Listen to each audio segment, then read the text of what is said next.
There. Good morning. It is Trish, and I am here with Dorinda, and we are the Hip Homeschool Moms, and we're here for mentoring moms this morning. And Heidi's not with us this morning, and it looks like Lisa may not be with us. She is having internet trouble. So it is Dorinda and myself. So good morning, Dorinda. Good morning. And How she are is you? rushing. I'm good. She's rushing. She's moving. She was changing location. So if she sounds breathless, y'all don't know why. It was just us moving from location to location. Poor thing. Yep. You okay? Just trying to find a good internet connection. I We're good know. now. I think we're okay. It seems like Heidi is her daughter is doing the gymnast stuff and competitive gymnast, and Mhm. she is off doing something with that. So she said she couldn't be here. So anyway, so you had a good weekend? I did. I did. Yeah, we've got some fires here up in Washington, so those have been a little difficult to hear about, just lots of lots of acreage burning. Not anywhere close to our house, but still people we know and things, and but it's we're getting rain today, so hoping that will improve here soon. Oh.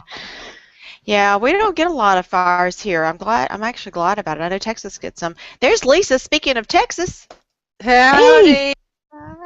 glad to there have she you is. back. Woo! I hope I stay. My internet's messing up. Sorry, girls. You're fine. We were just talking about that, about how everybody was having internet trouble today. Dorinda made it back too. So, yay. Hi, Dorinda. Hi, Lisa. So she was saying that they were having a lot of forest fires out there, and we don't, for whatever reason, I guess we're so green here. It's not very dry, so we just don't have a lot of forest fires, thank goodness. Or maybe we're just really good with our matches, right? Hey, this is lightning. No matches involved. Okay. Okay. I won't blame you then. No, I'm just picking All on you. right. You know that. Just picking on you. Okay, so I'm going to pop in. We don't have a whole lot of questions today, and which is good because that means the questions we have we can go in more depth. So one of the questions, I want to start with this question, and y'all see it. Y'all are in the group, and through your own interaction with other homeschoolers, we see so many moms that desperately want to do the best thing, the right thing for their children, and they're literally, one of the questions will be, what is the best curriculum for XYZ, and I think I'd like us to talk about the difference between focusing on curriculum and focusing on the big picture, because I really think y'all have graduated too, and so y'all have the luxury of hindsight. You can look back and say, really, y'all. So can we start there? Can we talk about, and take your time because we only have 4 questions. So y'all can go in depth and really have a good conversation about this. And so Dorinda, you're on the left again.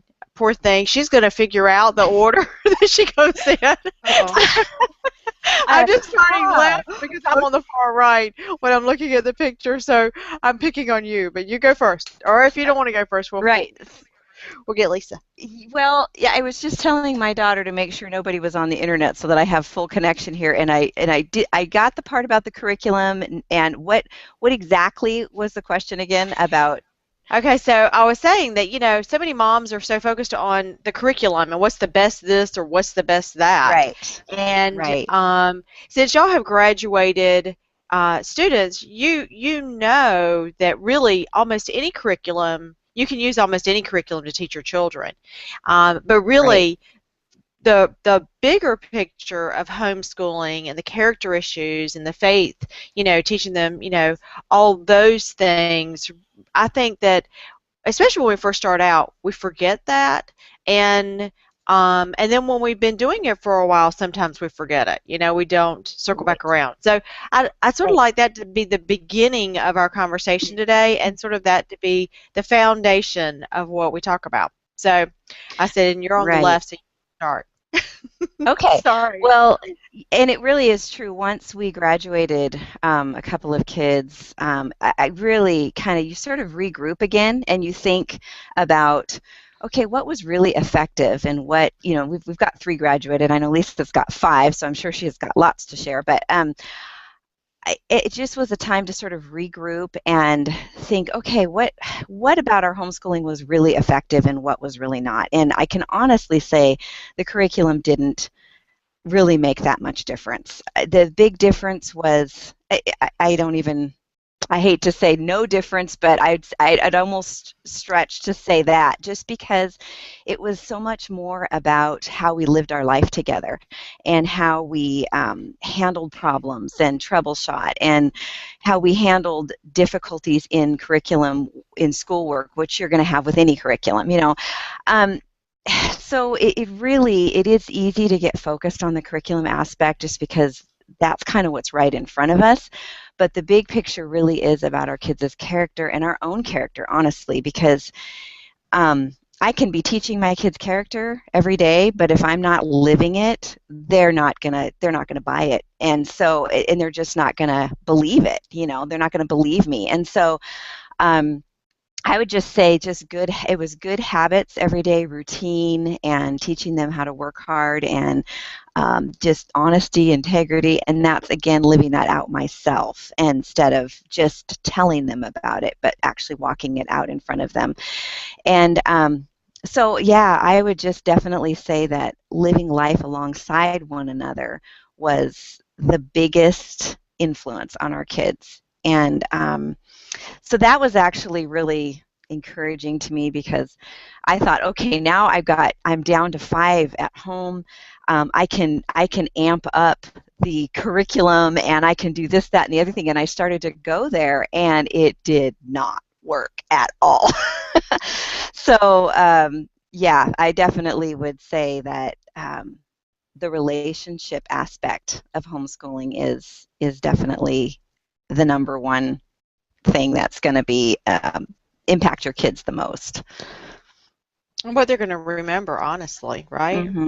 I mean, Absolutely. that's the feel of the homeschool. That's what they're going to remember. That's what they're going to take with Yeah, them. well, exactly. And one of the things that I read a book this weekend. I couldn't believe I actually finished a book, but it was it was called 8 Crazy kids, you have Busy time by to finish a book. Lord. so Time what I management's did a big was subject. I'm telling you, I just Sunday, I said I'm not going to be on my phone. I'm not going to be on my computer. I'm not going to do anything media-wise on Sunday. And actually, Trish, you're the one who inspired me to do that. You just mentioned in passing last week just taking a day a week, like a Sabbath, and just saying none of that stuff during that time and taking a break from it. So I did. I didn't do anything with that, and I read a book instead. And this book was wonderful. And one of the things that he shared was that they did a survey with 1,200 kids asking them questions about their parents. And they asked them basically what they would want for their parents, like how the work that their parents did, okay, so that could be a job or that could be homeschooling your kids or being a stay-at-home mom or whatever, how their parents' jobs affected them. And they said that um, what they wanted was not more time with their parents. They wanted their parents to be less stressed and less tired. That was their Oh, number one thing. And I thought, as homeschooling moms, we can knock ourselves out and be stressed and tired all the time. And really thinking, we should feel this. We're homeschooling our kids. It's a big responsibility. But the flip side is our kids see that and they take that in. And the other thing that was interesting is he said that the 3 areas that we actually impact our kids the most has nothing to do with their personality or how they necessarily turn out, but it was political, religious, and the third one was how they experienced their childhood. And I thought, wow, as homeschooling moms, that's a huge thing to think about because we're with them all the time.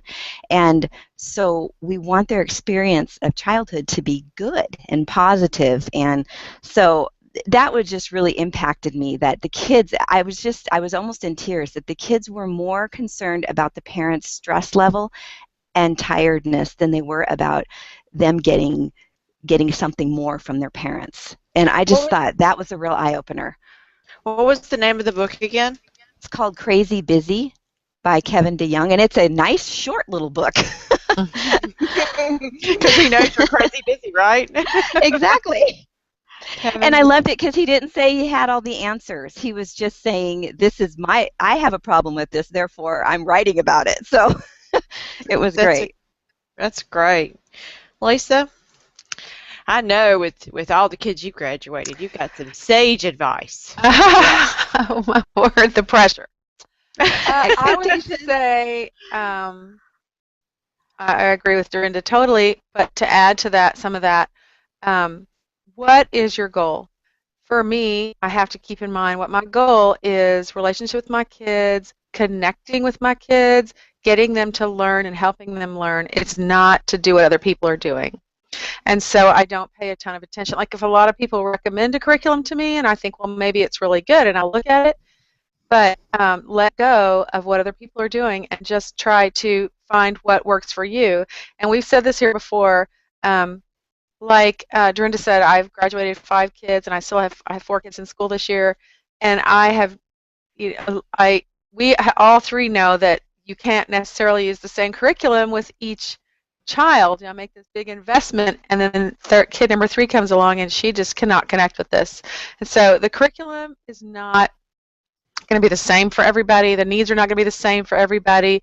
It's not something you need to spend a ton of money on. Like it's just find something that your child can connect with.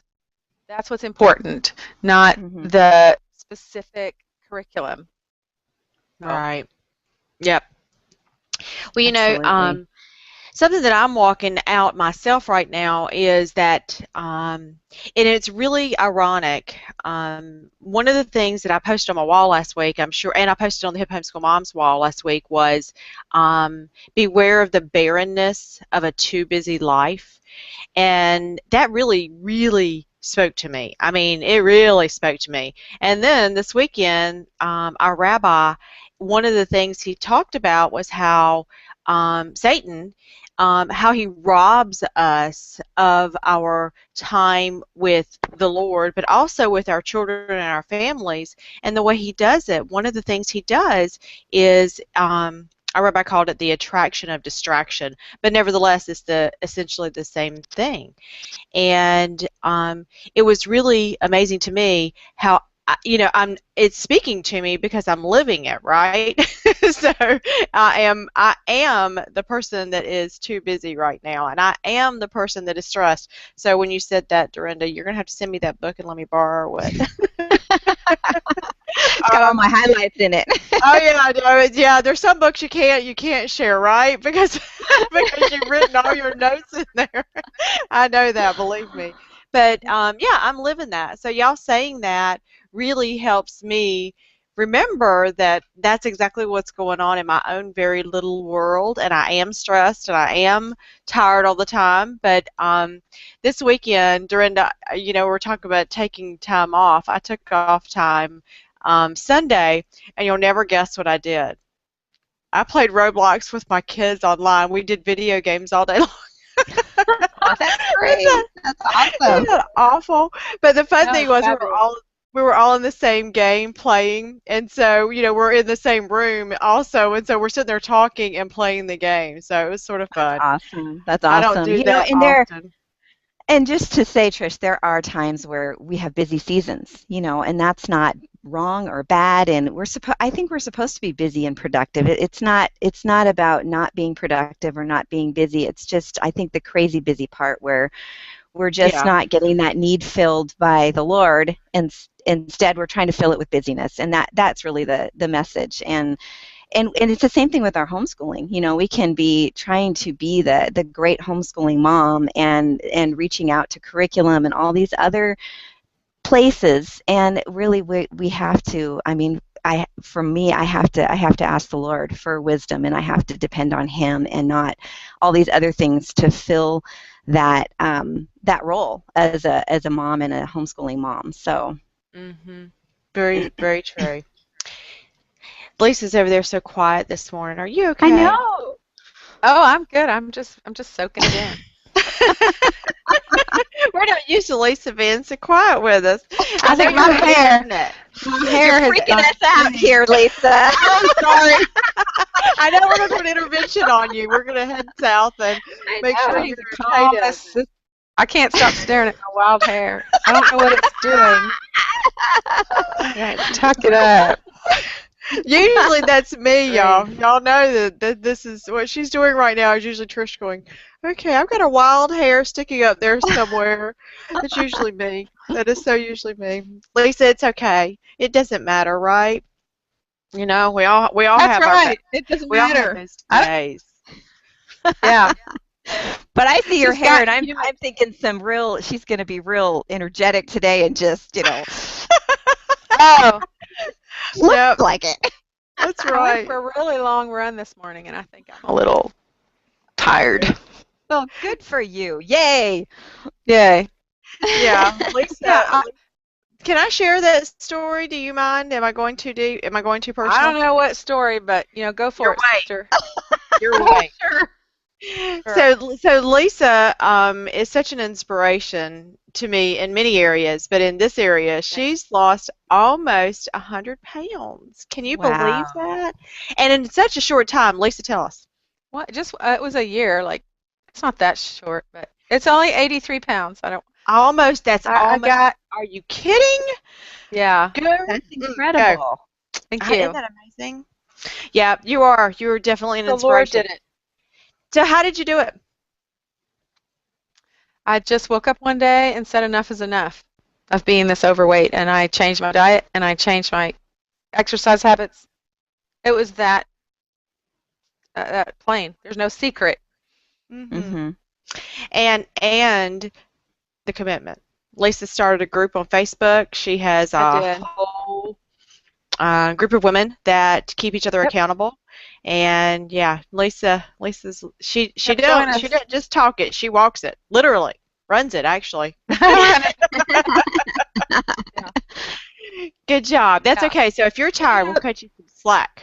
that speaks to the busyness thing because I get a lot of people, how do I, taking care of yourself is something Mm-hmm. homeschool moms tend to not do. And Yeah. um, I had to, in order to work in exercise time for myself, I had to get up an hour earlier. And y'all, that was hard. I was just like, I barely was rolling out of bed at the time I was rolling out of bed, but I couldn't add anything else to my time that I already was awake, was already full. And so I just said, Lord, if I do this, you're going to have to give me, a supernatural rest. And he did. He led me to some supplements and different things that helped me with energy. And taking some stuff out of my diet helped me with energy, and I have not missed that hour.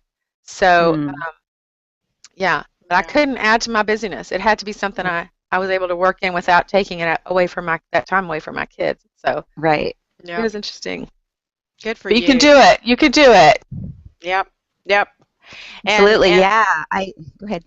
go ahead. You go ahead. Oh, I was just saying I've made exercise has been a part of my life since I was young, and it got me through all my pregnancies. I had all C-sections. I don't know if anybody knows that, but I had 8 Wow. C-sections. And Wow.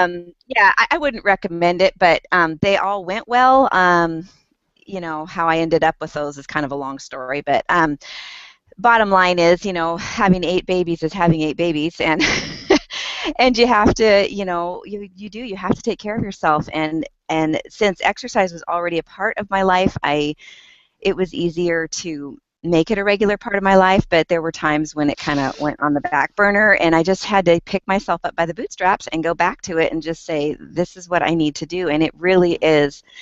It's such a good. It doesn't have to be crazy. It just needs to be consistent. And it just, I don't know, it clears my head, and it just makes life, gives me more energy. So I encourage anybody who's not doing something to just start doing something. And even on my blog, I have some simple suggestions, and obviously you can get a hold of Lisa too if you need some encouragement or a group to be in, because that's just huge. Yeah. I really think it really makes a difference. I agree 100%. 100%. So back to the question about busyness and focusing on. I love that you brought that up. I mean, that's another example of a God thing where you actually brought this book up about crazy busy, and I cannot tell you how many times I use that exact term. Lisa's probably heard me say it at least probably once every single week when we talk, she'll say, you know, on the phone before we get on the call, she'll say, "How are you?" I'll say, "Crazy busy." That's usually my line. So it's funny that that's the book that you actually brought up. So it's another example of where some, you know, just more Trish, confirmation. I'm gonna order you that book and send it to you right now. It really is. It's so funny, isn't it crazy? Well, you know, I have another really good book I'm reading. I need to stay in it, right? So y'all know what it is. It's scriptures. But anyway, That's okay. right. So I love that we all get this, and I've only been homeschooling for 6 years. So I'm going into my 6th year. So even though I haven't graduated any children yet, and so I don't have the luxury of hindsight yet, but I do get to see the fruits of the efforts already. You know, we're in the middle of it, and so I have a 14-year-old. So yeah, I can see that, but some of those things you mentioned, Dorinda, are really interesting. Less stressed and less tired from that book. That surprised me. Hmm. That was It not surprised something. me too. Yeah, I was just actually I was almost in tears because I thought kids are so awesome. They see through all the stuff, and that's one thing we have to remind ourselves of. They get it sometimes more than we do. And it's because we get so caught up in the responsibility that we forget just the basics, and they're so good for that, and they're so good at reminding us of those things if we let them. That's such a good point. Such a good point. Okay, so moms, if you take anything from this call today, hopefully you're going to take that um, there are a lot of choices in curriculum, but it's really, I'm like Dorinda, I hate to say it's not about the curriculum because it is. I mean, really, I Right. mean, could be because you have to find what works for your children. And I'm not saying ignore that. I'm saying, um, you know, remember what the big picture is. And in those days when you're so frustrated or so stressed or so scared you're not going to succeed, that's when you need to back down a little bit and remember that that curriculum is not the most important thing that you're teaching. And so I think that's part of it. But and you know, I'm preaching to the choir, y'all, because I'm the one, I'm the one that sees a bright shiny object and I'm off running after it. So I'm preaching Well, to the and that choir. your curriculum choices don't identify you as a homeschool mom. It's not, oh, well, I use this curriculum, and so this is what identifies me. Well, every choice, individual child is, it might be important. You find a curriculum that works for them. Like we found some that are like really work for one child, and I'm really grateful for those curriculum choices. But I don't Absolutely. identify myself as a teaching textbooks mom or a Saxon mom or a Matthew C. mom. I'm just a mom who's homeschooling and trying to make the best choices that I can. I'm happy to share with you what I love, but it may not work for you. And so that's what I think starts to happen. We kind of go into camps, and we don't need to do that. Lisa, I think you read all the questions before the No, call I because do. you do. You have such great segues. So that's a perfect segue into the next question. The next question is, how do you recommend moms deal with those few homeschool moms that feel the need to tear others down in order to build themselves up? And I'll tell you why it's a great segue. That does not sound like a great segue. The reason this question was posed, or the reason I posed it this way, was somebody had posted in our group on Facebook, and they had asked a question about somebody was being snarky about canned curriculum. They use the word canned curriculum, and they were essentially saying that, you know, they said canned curriculum was like McDonald's or something, you know. So they were being snarky about it, and I can, you know, when I first started out, I can honestly say that there was a little side of me that, you know, was like, well, you know, that's the easy way out. Heavens forbid I take the easy way out, right? But as I have matured through homeschooling, and I don't mean necessarily I am old, so I'm just maturing in the lessons of it. Oh, Um, put a mouth that was shut on that. I learned so Hmm. quickly that what's the difference? I mean, so how do Right. how but the point being, these moms were tearing others down to elevate themselves is really the whole point of it. And it's happening, it happens pretty regularly. I see it pretty regularly in the homeschool world. So how do you help these moms walk out not buying into it? Don't even go there. Don't even participate in the argument. Ignore it, because we Yeah. all feel the need to defend ourselves, right? And defend our choices, especially early on. We really do. Yeah. So how do you help them? What would you say to them to help them walk away from it, walk away from the fight or the negativity? Lisa, I'll start with Okay, you. I'll go. Um, yeah, I mean it's not just other homeschool moms. There's people in every circle that we're in that are Yeah. going to be immature and unwise, and you're going to have to deal with Hmm. those people. And the Right. trick is to not try to convince them or change them or fix them, or just do what you know you're supposed to be doing. Love them, be proud of what you're doing, be confident in what you're doing, and don't feel any need to um, No, fix the other person or convince the other person. And sometimes it's not, and we've talked here before, sometimes it's not another homeschool mom, sometimes it's your mother-in-law or your neighbor who's a teacher, or, I mean, there's always somebody Right. doubting you. And you don't have to prove anything. I mean, I know if Heidi were on here, she'd say, well, you might have to prove it to your state. I don't have to prove anything to the state of Texas either. But as far as just, you don't have to prove anything Well, and I think it's and just like be any. together confident. And don't get into those battles. That's what I'm saying. yeah, Disengage.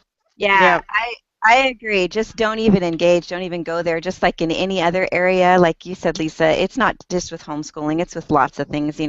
What you fix your kids for dinner, and it's just Oh it's yeah. part of life. And I think not engaging and being like Heidi St. John says, a no drama mama. That's a great. Yeah. It's great to live by that. So yeah, definitely. And you can even. I mean, I think part of the disappointment there is that we expect other homeschooling moms to be supportive, and um, No, it's slightly true. distracted here. You Right. expect other homeschooling moms to be supportive, and then when they're not, it's really disappointing, and it can be hurtful because you feel like you're in the same camp, and they just kicked and you're like, wait a minute, I'm not the enemy here. And so you want to. I would just encourage moms to just be, like Lisa said, just be confident in what you're doing, and you can even go as far as to encourage that person and say, well, I'm really glad you found what works so well for you.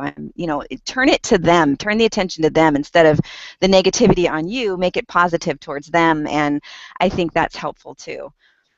mm, that's good advice. Okay, I'm making myself a note. Turn the negativity to a positive.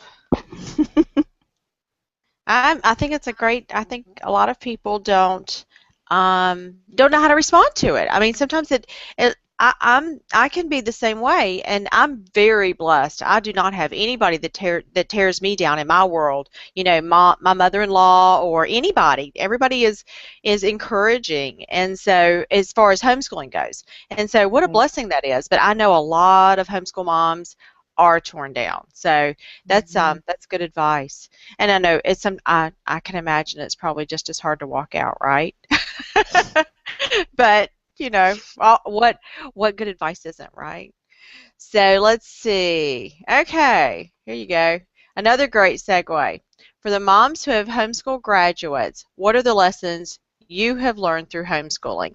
And we've sort of covered some of this, but anything else y'all want to add? I'll start with Dorinda again.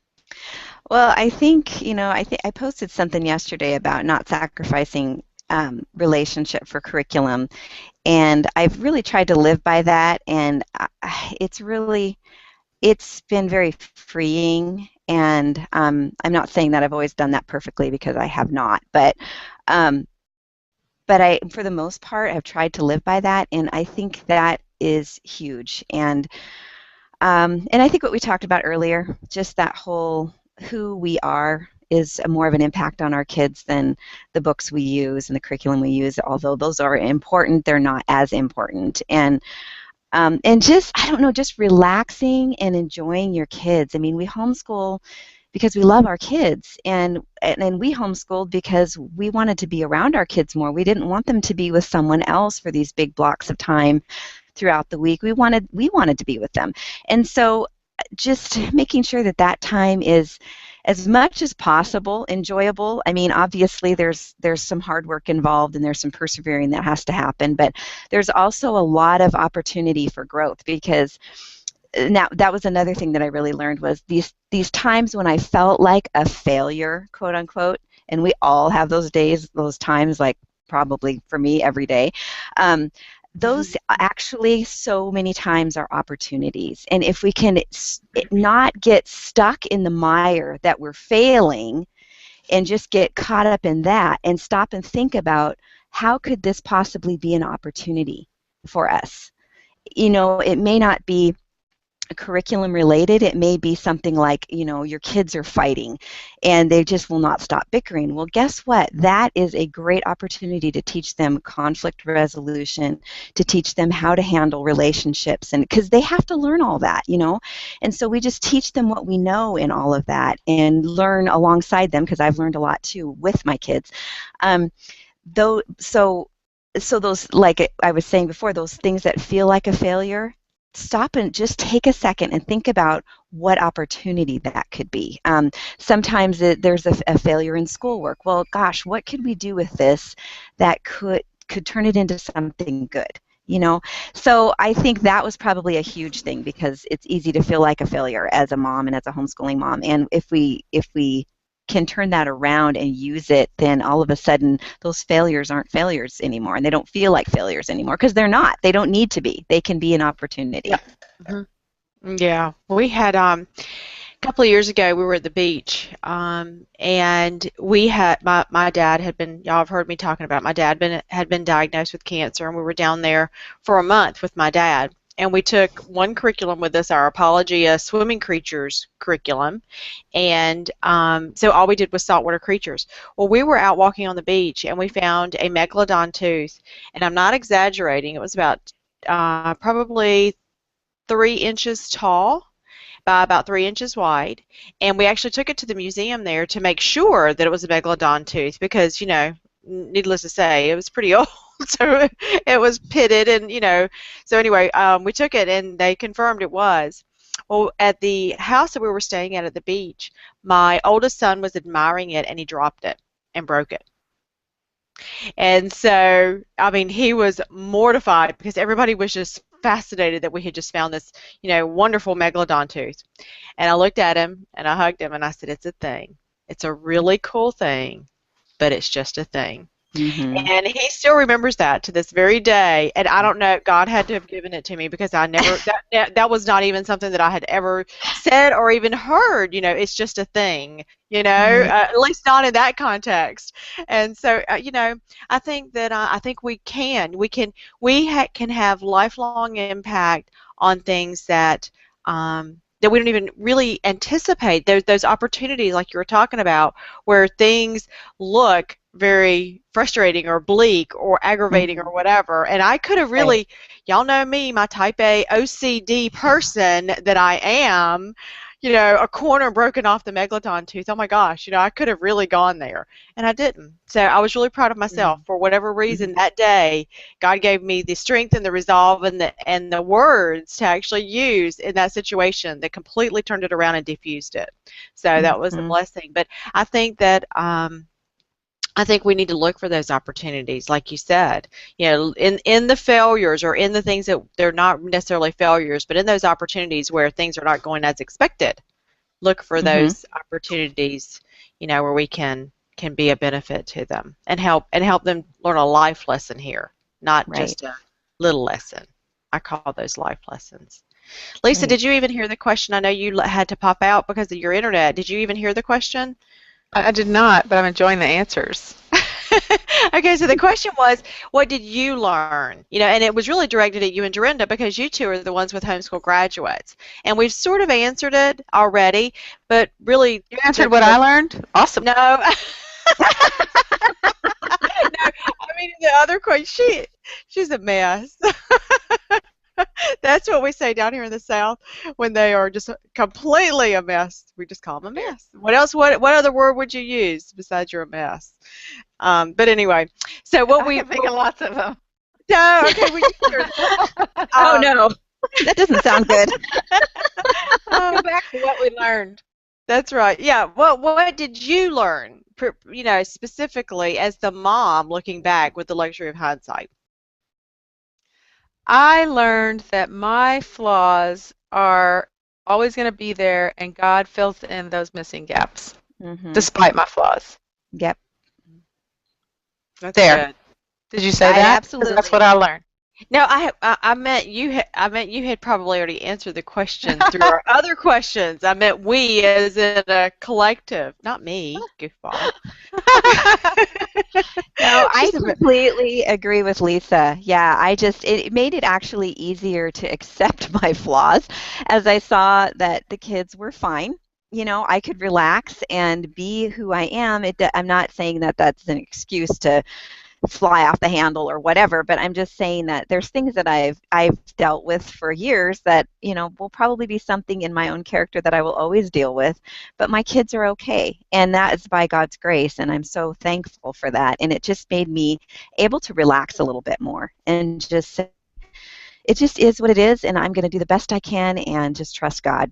And that was go ahead. There are areas where my kids are not okay, and they have to work on them, and they have to deal with them, and some of that is due to my parenting, and some of it isn't, and even God can take care of that too. You just can't do it perfectly right. You can't. No. That's so true. Lisa, I think it was in one of your groups. I can't remember which group, but in one of them, aren't you reading a book too, where you have two columns? Things that aggravate you and the thing. So I read half a book on Sunday. She did. And it's called "What's It Like to Be Married to Me" by Dorinda Wilson. I think it's the same name. Interesting. Anyway, no, I don't know who wrote it. I don't know. So look it up. What's it like to be married to me? And it's a really easy, kind of an easy read, but really convicting. And one of the things, actually, I was talking to my adult kids about this little lesson because it applies to marriage in the book, but it also applies to especially older teen and older kids. When write down the 5 things about your husband that you find really annoying or that you want to change or that he does wrong. And then next to that column, and after each one, write down the ways you respond to those 5 things. Then tear off his part and throw it away and work on your part. And I thought that was really good. And I was talking to my kids about that as well. I was saying, I mess up, and I've done a lot of things, and my older kids have. The older they get, the more expressive they are about that, which is lovely. And so you get to say, I did do this wrong, and I am going to work on it. And you can work on your response. So that's your responsibility. Right. So, but it was a good chapter. Well, and I think that's a really good point, and that's one of the things that we teach our kids in homeschooling and having them in life is just what is my responsibility and what's your responsibility, and just having a little more of a defining line of, and that's usually what ends up happening with the kids when they're arguing and things like that, is that someone stepped over those lines, and so you have to redefine those, and that is really a good thing to keep going back to, is that whole, what am I responsible for and what are you responsible for, and everybody taking responsibility for their part, whether it's small or big, in a conflict or whatever. That's probably, I would say that's probably one of the number one things we've learned in homeschooling, way above curriculum and everything else, is all these relationship issues that come up. So, no, and it's a great point. And I would tell you that by the time they're about 13, maybe earlier, I don't consider myself responsible for whether or not they actually do the work. I don't follow after them. I don't chase after them. I don't remind you. If you don't do the work, you face the consequences. That's just it.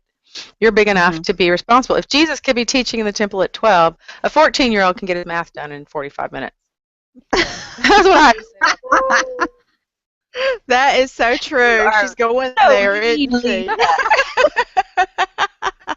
I love it. I love it. That's a good point. It really is. It Now, is. It granted, really is. back in that in those days, the Hebraic mindset was by the time you were 8, you memorized Torah. So and it's still active today in Right. Orthodox Jewish homes. By the time they go to their bar mitzvah or their bat mitzvah, which is at 13, coincidentally, they have memorized the first 5 books of the Bible. So isn't that crazy? Wow. That's I know, amazing. I know. So And complaining the other well, when the I other make you copy a spelling lesson. I know. Well, and the other thing is that fascinates me about it was, and I so get this. How many of y'all remember your songs from high school? There's no Oh yeah. reason on earth you remember every single word to that song, except that it was put to music. The Right. Orthodox Jewish, the way they memorize scripture is to music. They actually have Mhm. cantors that sing scripture. Well, Isn't that fascinating? hmm So Right. that maybe that's how they remember 5, books so young because they put it to music. But anyway, but that's great. That is so true. And I see it even with my oldest. My oldest is only 14, and my middle is 13, and my youngest is 10. But I actually see it with my 14-year-old. He is very independent. He's taken on that challenge. Now, my 13-year-old Lisa, I'm afraid we might have some real consequences if I leave him alone. But I might have to do that. okay. Yeah, do it. um, I I'm might have trying to to do take that. that. Because he hasn't owned it yet. He hasn't claimed it. I love that. Ownership. Dorinda, that's a great word. You mentioned owning it. Well, you didn't actually say, but said being responsible for taking, Yeah. Yeah. responsibility.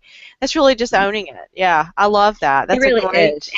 And some kids just will pick it up and do it, and others, like, Lisa Hmm. mentioned about if you don't give them some serious consequences, they will never own it. And Mm-hmm. and it needs to happen now, or it's going to happen later, and it's going to be a whole lot more painful later. So, yeah, I'm always inspired by Lisa's definite boundaries there because I tend to mush them a little, and then Uh-oh.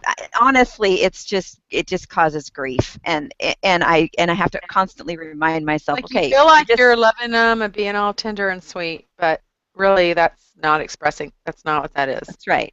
Yeah, that's right. Going Love has soft, be big soft. many, many meanings.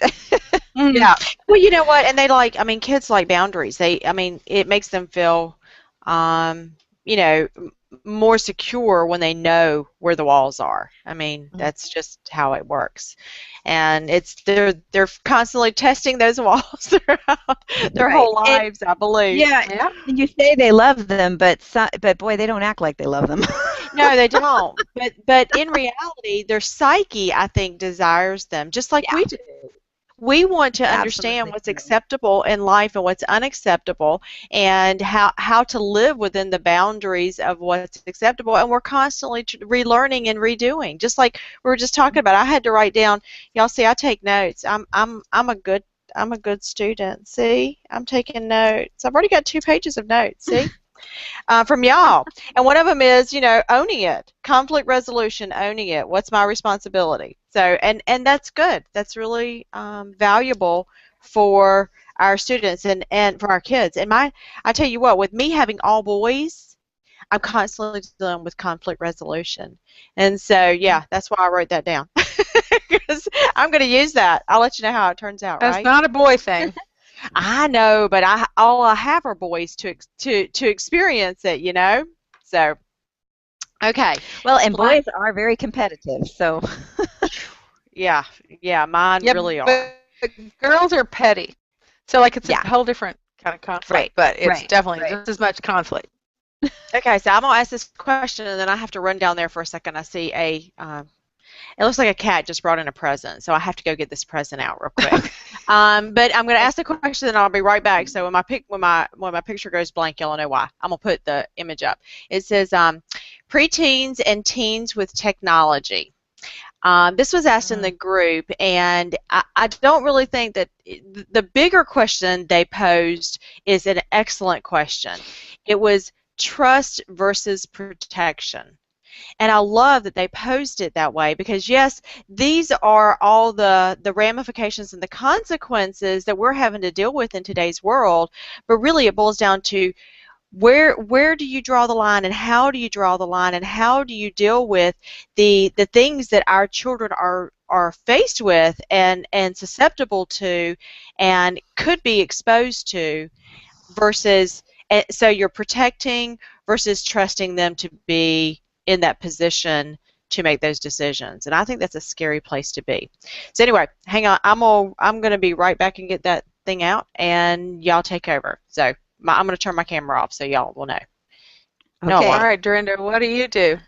I know. Well, I think we need to protect them until we're sure that we can trust them. I think protection is number one.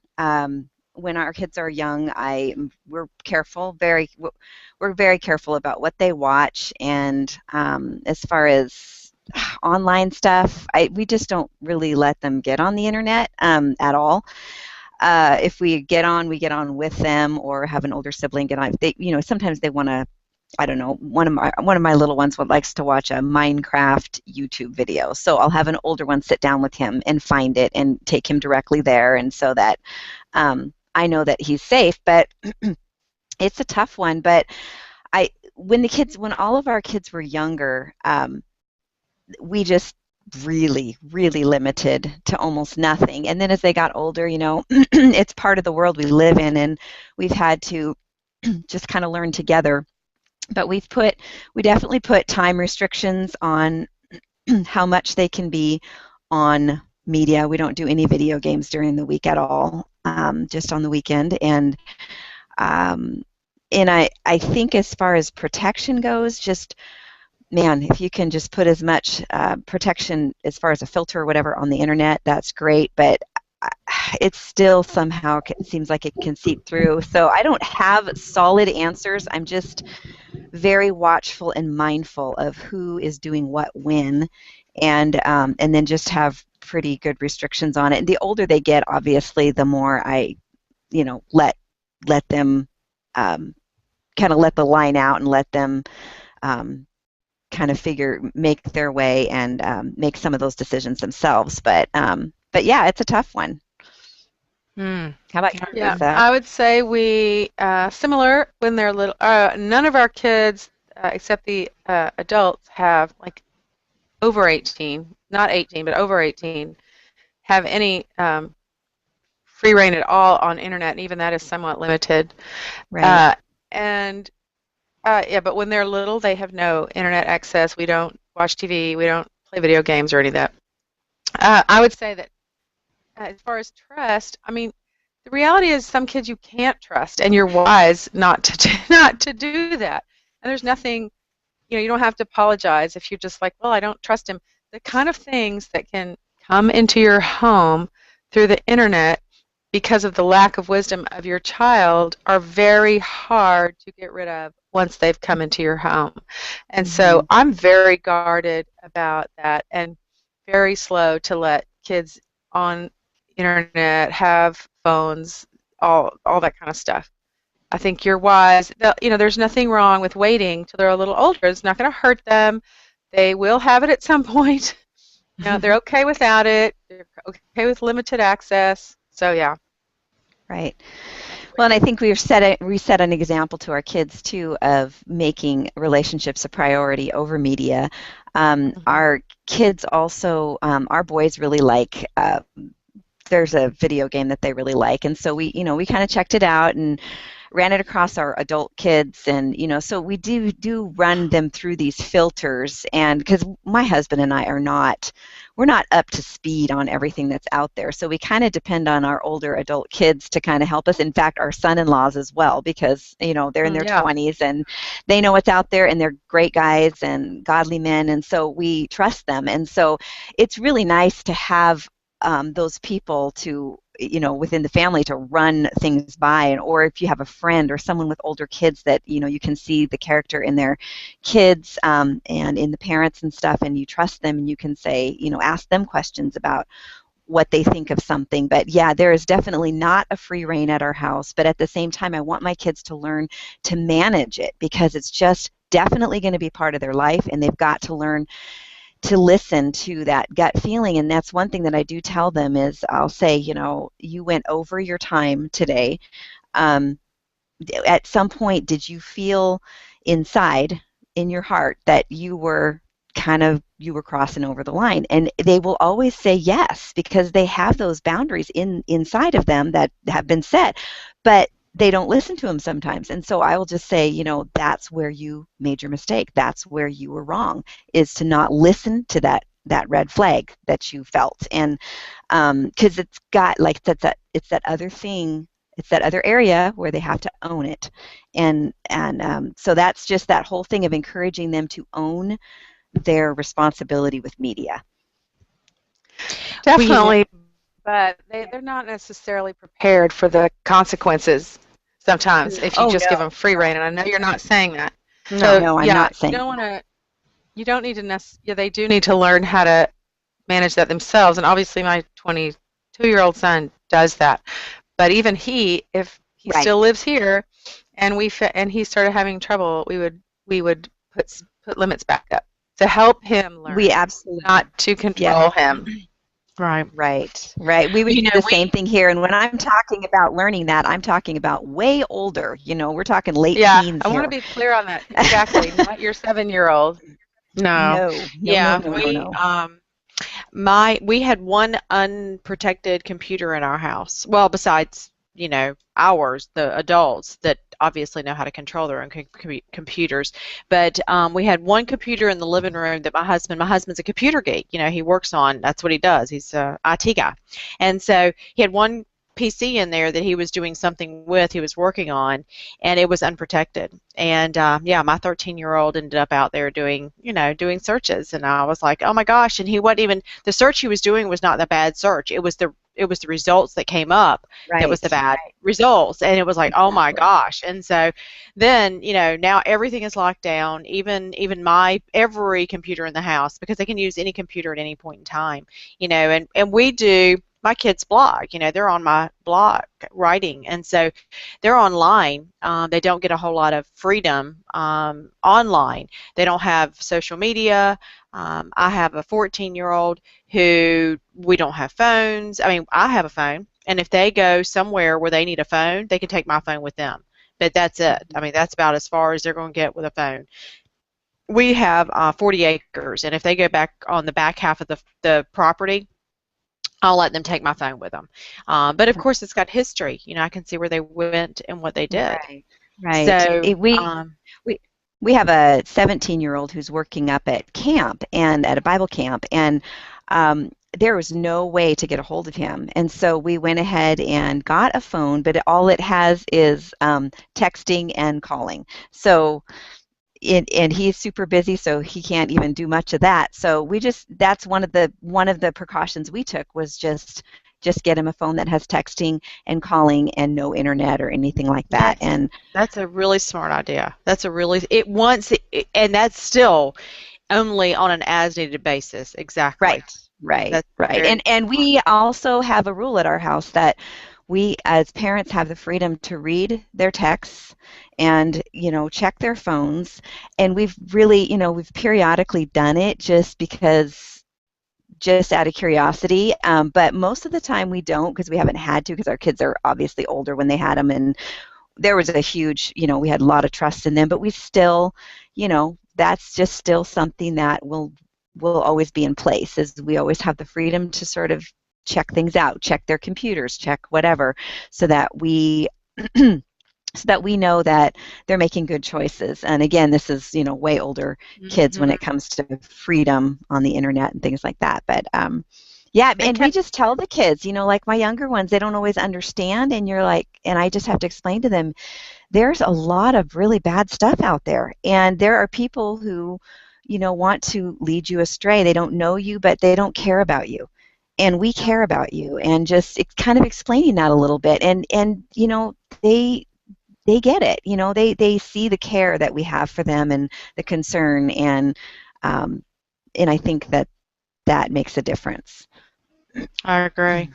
And just to come full circle from the beginning, we were talking about curriculum and this choice as well.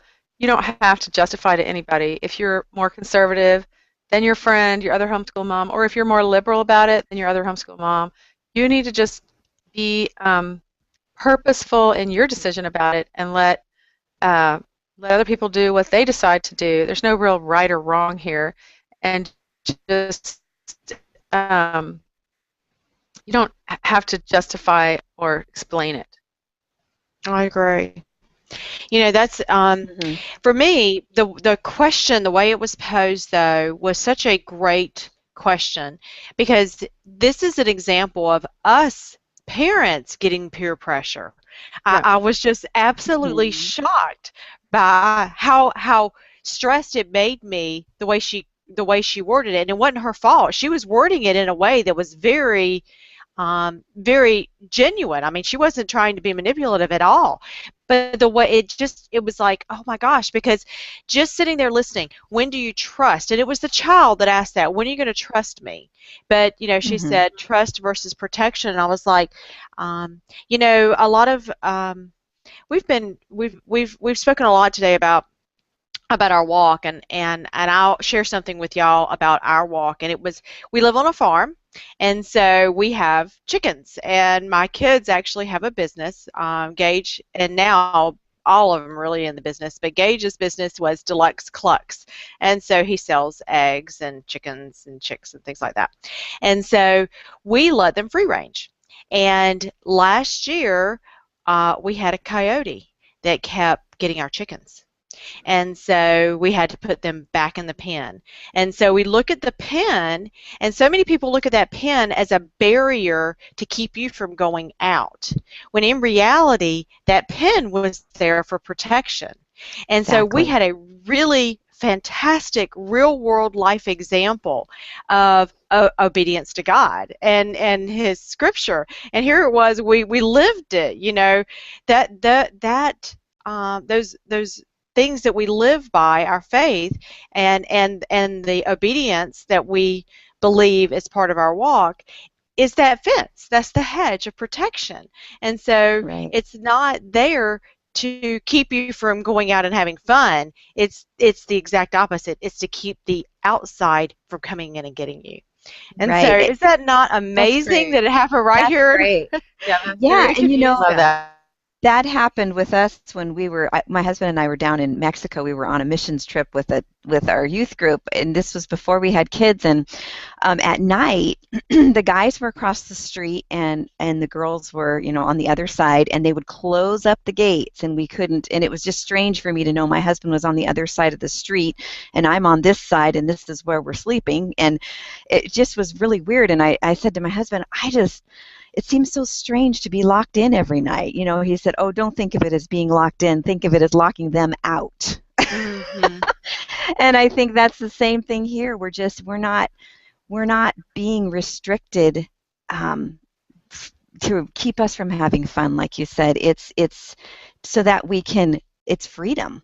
It's freedom to live right and to have a clear conscience, and to do the right thing. And Psalm 16, I think it is, says that the boundary lines have fallen for me in pleasant places. And the Lord has set up these boundary lines. And I tell my kids all the time, hey, this was not my idea. This is God's idea. So if you want to Right. be mad at someone, you can be mad at him. Yep. But he does it for our good, and I'm doing it for your good. That's right. So That's right. And I agree with that. So, and it looks like Lisa has frozen again. Poor thing. She has had the worst oh, time today with she her has. internet. So, But anyway, we're actually literally out of time, so that was actually the perfect place to end our call today. So I want to recap. We have Dorinda Wilson here. She is with Simple Nourishing Home. Mhm. And you can, I said it right, right? Yes, Simple you did. You did. Simple Yes. Nursing Home. And so it's simplenursinghome.com. So be sure to visit her. Lisa, who is no longer here, she due to her internet, but it's She's Lisa frozen. Pennington. I know. She has had a mess of a time.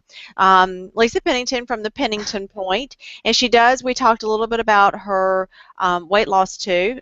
She does talk about that on her blog as well. So be sure to visit her. And I'm Trish. I'm with Hip Homeschool Moms. And we just figured out in the group the other day that some of the moms didn't know that we have a website. And we do. It's hiphomeschoolmoms.com. And I also have my own personal blog. It's liveandlearnfarm.com. So thanks, guys. We really appreciate y'all being here. We hope that our conversation has been beneficial to y'all and has been a blessing to y'all. And we'll be here same time, same day, next Tuesday at 10 o'clock Central. So Yay. thanks for being part of us, and we'll talk soon. Be sure to leave your questions in our group. And if you're not part of our group, look for it on Facebook. It's Hip Homeschool Moms Community. Y'all have a great week. Go out and inspire those kids today. Talk to you soon.